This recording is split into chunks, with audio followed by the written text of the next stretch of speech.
Montessori École au quartier Binza Météo dans la commune d'Ngaliema, le collège moderne Les Figuiers promet d'ouvrir ses portes dès septembre prochain. L'éducation est le meilleur levier du développement d'un pays. Le promoteur de cette école l'a compris. Ainsi, composé de 25 locaux, dont 18 réservés pour les salles de classe, ces espaces ont été bien équipés en vue de faciliter l'apprentissage des enfants qui ne seront qu'à 30 par local. Agréé par le ministère de l'enseignement primaire, secondaire et professionnel, le collège moderne Les Figuiers s'apprête déjà à réussir le démarrage de l'année scolaire prochaine. Le projet est assez ambitieux parce que l'école qui est en gestation va bientôt ouvrir ses portes. Et nous avons des objectifs à atteindre. Et ce sont ces objectifs qui constituent même le projet qui nous ambitionne pour le moment, c'est-à-dire rehausser le niveau de l'enseignement dans notre pays. C'est-à-dire nous allons contribuer à rehausser le niveau de l'enseignement dans notre pays parce que c'est cet aspect de problème qui se pose et qui est beaucoup décrié par les parents. Le niveau d'enseignement est faible, mais alors nous, de notre côté, nous tenons à faire un défi, c'est-à-dire arriver à faire le contraire et à répondre aux attentes des parents. C'est un peu ça. Il s'agit de quelle école et elle aura combien d'options? Je vous ai dit, nous aurons l'école à 3 niveaux. Nous aurons la prématernelle, la maternelle et le secondaire. Pour le secondaire, nous aurons la section pédagogique, la section littéraire, la section scientifique, biochimie, maths, physique. Nous aurons aussi la section commerciale, informatique et la section informatique tout court. Voilà. C'est l'école moderne Les Figuiers. Alors, j'aimerais savoir, Monsieur le Président, avez-vous songé aux différentes activités culturelles? Parce que le monde est planétaire, nous voulons moderniser même nos éducations, même nos instructions. Alors, avez-vous pensé à joindre une activité parascolaire, une activité culturelle au sein par rapport à votre programme? Dans notre structure, nous avons prévu tout un service culturel. Et nous nous arrangeons pour avoir un animateur de cette structure qui se mettra à recruter les professeurs de grande valeur pour accompagner les enfants dans les domaines culturels. Ça, ne vous en faites pas, et toutes les démarches sont en cours. Et d'ailleurs, certaines sont déjà conclues à ce qui concerne le personnel, à ce qui concerne le matériel didactique concernant ce secteur culturel. Quel est le profil approprié pour le recrutement de vos enseignants? Bon, nous avons un profil, c'est-à-dire nous tenons à avoir des enseignants qui sont qualifiés, compétents, dévoués, qui présentent une certaine moralité dans leur comportement, qui affichent une certaine moralité, des enseignants qui savent coopérer avec les autres, qui savent travailler même sous pression, les enseignants qui savent communiquer avec les autres, qui savent partager avec les autres. C'est un peu ça le profil que nous tenons au recrutement de notre personnel. Une rémunération? Madame, vous voulez que je parle de rémunération? Je pense que c'est... Bon, ce n'est pas un secret comme tel, mais c'est un domaine réservé aux promoteurs et je n'ose pas avancer quoi que ce soit dans ce domaine qui lui est réservé, mais je pense qu'avec le temps, vous arriverez à savoir plus ou moins ce qu'on aura à avoir comme rémunération. Mais de toutes les façons, nous tiendrons compte des besoins de notre personnel et assurer à notre personnel un salaire qui convient à tout enseignant pour qu'il soit mieux et qu'il soit motivé à faire bien son travail. Nous savons que la première semaine du mois de septembre est dédiée à la rentrée scolaire. Un mot à tous les parents qui auront l'occasion de vous suivre à travers cette émission et aussi à tous les élèves qui peut-être meurent d'envie d'étudier à cette école. J'invite les parents, les élèves à venir découvrir leur école. Parce que d'ici le mois de septembre, du moins depuis ce mois jusqu'au mois d'août, nous nous mettons au service ou à la disposition des parents. Ils vont venir, ils vont découvrir leur école et pourquoi pas inscrire leurs enfants à cette école qu'on a construite pour eux. Donc je les invite qu'ils viennent nombreux, nous les attendons, le service est permanent. Depuis, à partir, disons, du 18 de ce mois, nos bureaux seront ouverts pour les accueillir. Les collèges modernes Les Figuiers voudraient faire vivre aux élèves leur époque dominée par l'informatique. Dans le cursus prévu dès la maternelle, les enfants vont devoir manipuler l'ordinateur, outil de nos jours incontournable. Bon dimanche à vous tous qui êtes branchés sur la chaîne des références Antenne 1. Nous sommes très très heureux de vous savoir nombreux en train de suivre cette émission qui est notre rendez-vous dominical où nous parlons des différentes initiatives pour le développement de la République démocratique du Congo. Et aujourd'hui, nous allons parler de la bande dessinée congolaise parce que nous avons reçu sur ces plateaux deux artistes BDistes congolais, un qui évolue en Europe, en Belgique, et l'autre qui est ici, il est tout le temps à cheval.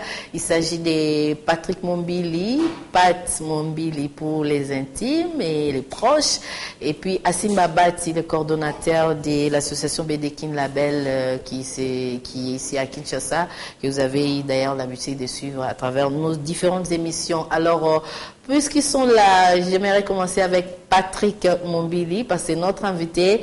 Il nous vient de l'Europe. Alors, parlez-nous un peu de la bande dessinée, comment vous évoluez de là, et puis une petite évaluation par rapport à ce que vous avez trouvé ici à Kinshasa. Votre micro. Donc, donc je me présente, pour ceux qui ne me connaissent pas, Patrick Mombili. Et donc, comment je fais pour faire de la bande dessinée en Europe? C'est toute une longue histoire. Donc, moi, j'ai fait mes études ici à Kinshasa. Et puis, je suis parti en Europe, il y a 10 ans maintenant, on va dire 11 ans. Et puis, je travaille en professionnel en Europe. Donc, j'ai signé mon contrat pro en Belgique depuis, on va dire, depuis 7 ans maintenant. Et puis, voilà, donc, je travaille dans un collectif d'auteurs là-bas, dans une série de blagues, quoi. Donc, je pense qu'il y a un album, on pourrait montrer une couverture. Et ensuite, voilà, donc, ça se passe plus ou moins généralement bien. Donc, il faut dire qu'avant de partir, j'ai plus ou moins travaillé ici. Donc, j'ai roulé, comme on dit en très bon français, roulé ma bosse. Donc, j'ai travaillé avec Asimba pendant un bout de temps. Et puis voilà, donc des fils en aiguille. Voilà, on essaye de trouver notre petit chemin en Europe. Et ici, alors, la question comment ça se passe ici, comment je trouve la bande dessinée ici au Congo, je trouve que l'évolution est très très très positive. Donc moi j'ai vu, déjà au niveau des Kin Label, j'ai les sentiments que ça bouge assez bien. Donc ça, je pense qu'il n'y a même pas à commenter. Et l'objectif de votre visite à Kinshasa? Oui, alors moi j'ai été invité par l'association Kin Label pour animer un atelier de dessin sur ordinateur. Donc pourquoi dessin sur ordinateur? Parce que l'évolution de la technologie fait actuellement que les dessins sur ordinateur s'imposent de plus en plus à travers le monde. Donc moi j'insiste, j'ai toujours dit par rapport à mes élèves que j'ai eu tout à l'heure ou en Europe, parce que je donne des cours aussi là-bas. En fait, nous faisons un métier qui va très lentement parce qu'il faut contrôler les détails, tout ça. Oui. C'est un métier des miniaturistes, donc il faut travailler dans le monde de détail. Et on fait un métier qui va hyper lentement dans un monde qui va très vite. Donc Photoshop, Internet, informatique permet à ce que le travail soit plus ou moins rapide, mais tout en gardant une bonne qualité. Donc voilà. Donc c'est ce mélange des deux fait que aujourd'hui l'informatique s'impose, donc tout ma présence pour ces cours. Tout à fait. Merci beaucoup à Simba Bati. Vous avez invité Patrick Mombili. C'est le souci majeur, c'est quoi? Relever le niveau des BDastes qui évoluent au sein de Kinlabel ou alors renforcer seulement la capacité de certains BDastes? Oui, le renforcement de la capacité, c'est ça, en fait, notre leitmotiv. Aussi, nous visons la qualité. Plus la technologie évolue, plus tout évolue à grande vitesse, comme il a dit, et que notre métier, il vient pas de tortue. Il fallait relever les niveaux des artistes, non seulement membres de Kinlabel, on a invité aussi des indépendants qui sont associés à nous. Donc parce qu'il vient partager une connaissance. Nous, on ne doit pas bloquer l'épanouissement des artistes. Membres de Kinlabel et ceux qui sont indépendants, qui sont intéressés, on les a tous associés et pendant une semaine, on a travaillé. Vraiment, on a vu combien ils avaient soif d'apprendre. On a vu combien ils étaient émerveillés d'apprendre des nouvelles technologies pour évoluer dans leur art. Donc la clôture, c'est demain avec lui, malheureusement, parce qu'il doit repartir dans 2 semaines. Donc voilà, on a fait ça parce qu'il faut relever les niveaux des artistes congolais. On est déjà bien coté dans les festivals où nous bougeons à travers le monde. Il ne faut pas que ça baisse, il faut que ça continue. Mais avec les autres, entre-temps, on ne peut pas la relève. Voilà, quoi. Mais pourquoi il n'y a pas eu une communication assez large par rapport à ces travaux quand même? Il faut le dire, c'est un grand projet. Les jeunes ont besoin d'apprendre et bon, c'est vrai qu'on fréquente quand même ces mondes-là des BDastes, mais il est quand même rare de voir ce genre d'initiative. C'est quand même à louer. Mais pourquoi n'avoir pas médiatisé comme il se doit pour que l'information atteigne peut-être plusieurs personnes? Oui, c'est vrai qu'il y avait des aléas. Notre espace culturel à Bandal, il n'est pas assez large. Qu'on fasse une très large diffusion, qu'on reçoive comme ça 500 personnes qui viennent, alors qu'on ne peut contenir qu'à peine une vingtaine de personnes.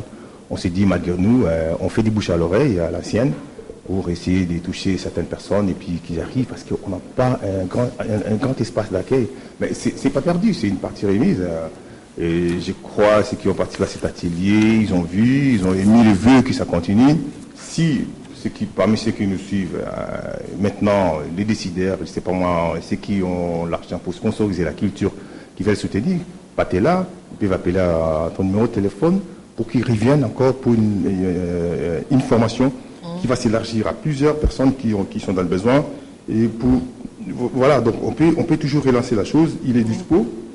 Question d'évaluation calendrier, à quel moment il est libre, il peut venir, il n'est pas fermé, il est ouvert.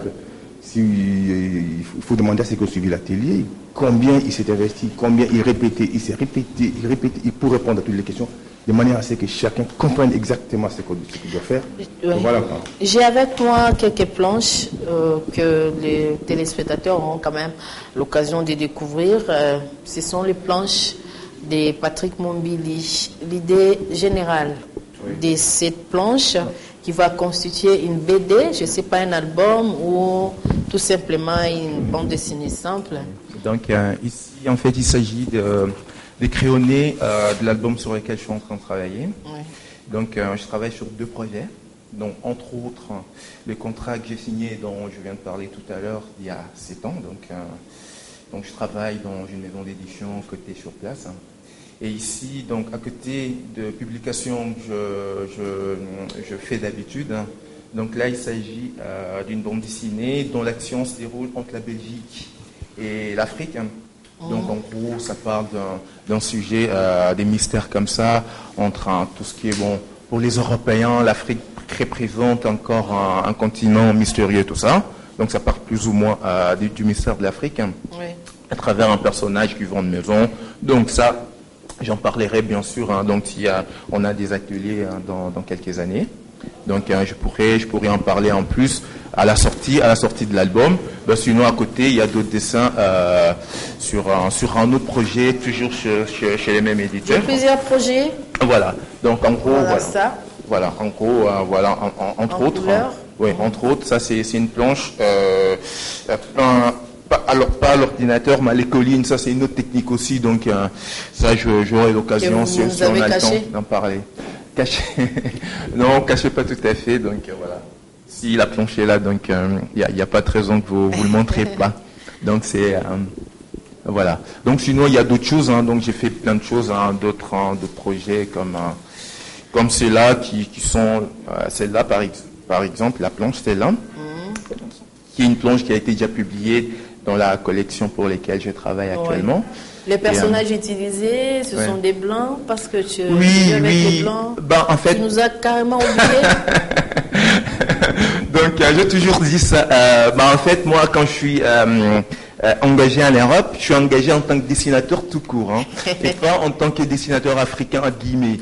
Donc, quand on me donne un sujet, si l'action se déroule au Tibet, je dessine des Tibétains avec des traits, tout ce qu'il y a comme traits à des Tibétains, ou au Groenland, je dessine la neige avec des Esquimaux. Donc là, ça se passe en Europe, donc j'ai dessiné des Européens, mais ça, les projets avec des personnages africains, ça va pas manquer, quoi. Ça viendra. Donc j'espère que le public chinois découvrira ce genre de projet dans les jours à venir. Oui. Voilà. Comment vous avez ça par exemple, ça? Ouais. Ça relate quoi? Justement, c'est une des planches. Je préviens tout de suite. Donc l'impression est très mal rendue. Donc ce sont pas des planches originales. Donc ça, je pourrais aussi en parler dans différentes émissions, si on a l'occasion, de revenir certainement dans le prochain atelier. Donc à Simba, je te lance la balle. Non, mais nous on a été bloqués ici, pour longtemps Donc voilà. Donc en gros, c'est le même projet sur l'action qui se déroule entre l'Afrique et l'Europe. Et le projet s'appelle GAM. GAM, c'est une sorte de pierre. Qui renferme certains mystères comme ça. Et puis dès que l'album sortira, je pourrais en parler en long et en large. Merci. Patrick Montbellier, une petite évaluation par rapport aux BDistes congolais. Comment les avez-vous trouvés? Alors, je vais éviter de me faire des ennemis parce qu'il y en a tellement des très bons. Donc, si j'en cite quelques-uns et que j'oublie d'autres, j'en ai trouvé beaucoup. La qualité est très bonne. Comme j'ai dit, donc déjà que les dessinateurs ici ont un espace pour publier. Donc ils ont Kin Label. Ça c'est une très grande chance. Il y a 10 ans, moi quand je suis parti d'Europe, on n'avait pas ça. Et puis ils ont une initiative pour médiatiser. Voilà, donc qui n'exploitent pas. Oui, je crois aussi, mais ils doivent saisir cette occasion parce que c'est une chance qui n'arrive pas tout le temps. Donc moi je me souviens à mon époque. Entre autres, je cite mon exemple et je cite l'exemple.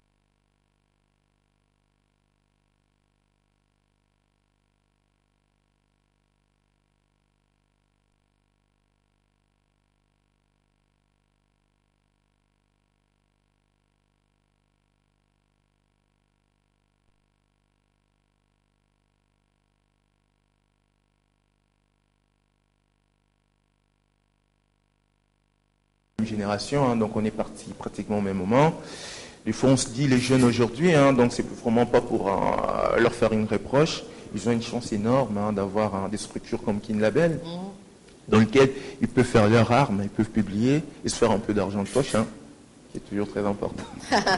Alors à Simba, c'est vrai que le temps nous fait défaut, mais qu'est-ce qu'on peut retenir de la visite des Pat Montbellier ici à Kin Label et un message peut-être à tous les BDistes qui n'ont pas eu l'occasion de vivre les bons moments avec Patrick pour apprendre et voilà. C'est un très grand moment, l'arrivée de Patrick à Kinshasa, un peu 11 ans. Votre micro. Il est parti depuis 11 ans et c'est un grand moment qu'il a passé avec nous dans le monde de la bande dessinée. Pour ceux qui n'ont pas eu le temps de s'associer à nous, c'est vraiment dommage. Nous lançons un appel à celui qui voudrait soutenir la culture congolaise. Pat est encore là. et voir avec lui comment il peut revenir encore, parce que là il repart dans 2 semaines, comment il peut revenir pour continuer à partager sa connaissance, parce qu'il connaît vraiment, hein, c'est un spécialiste. Oui. Il est bien coté là où il vit, il fait beaucoup de publications aux éditions Joker, et à la fin de cette année, il a 2 albums de BD qui sortent simultanément, donc il travaille vraiment comme un malade. Donc si on peut les faire revenir ici pour partager sa connaissance avec ceux qui n'ont pas eu l'occasion d'être avec nous, et continuer avec ceux qui ont participé à la télé, parce qu'ils sont restés dans l'air de soif, ce sera une très bonne chose. Sinon, c'est un plaisir qu'il soit là. C'est un plaisir de retrouver un pote au pays après 11 ans de séparation. C'est vrai qu'on se voit de temps à autre là-bas, mais ici, c'est encore mieux, quoi. Voilà. Je confirme que j'ai l'impression qu'on se trouve là-bas parce qu'il voyage beaucoup. Hein, donc, je confirme qu'il est souvent là-bas. Ça, c'est bien. Nous allons nous séparer de vous. Un petit mot peut-être à Almata, Alain Paloukou, qui sont aussi des BDistes. Oui, mais c'est bon, c'est de la famille, hein, oui. Ce sont des amis. Donc, je souhaiterais un grand coucou à tous ceux qui sont restés là-bas. Donc, Al, salut, hein, salut les kines, quoi. Hein. Mokuna aussi. Fifi Mokuna, salut les kines, les soleils, les kines. Vous manquez de choses ici.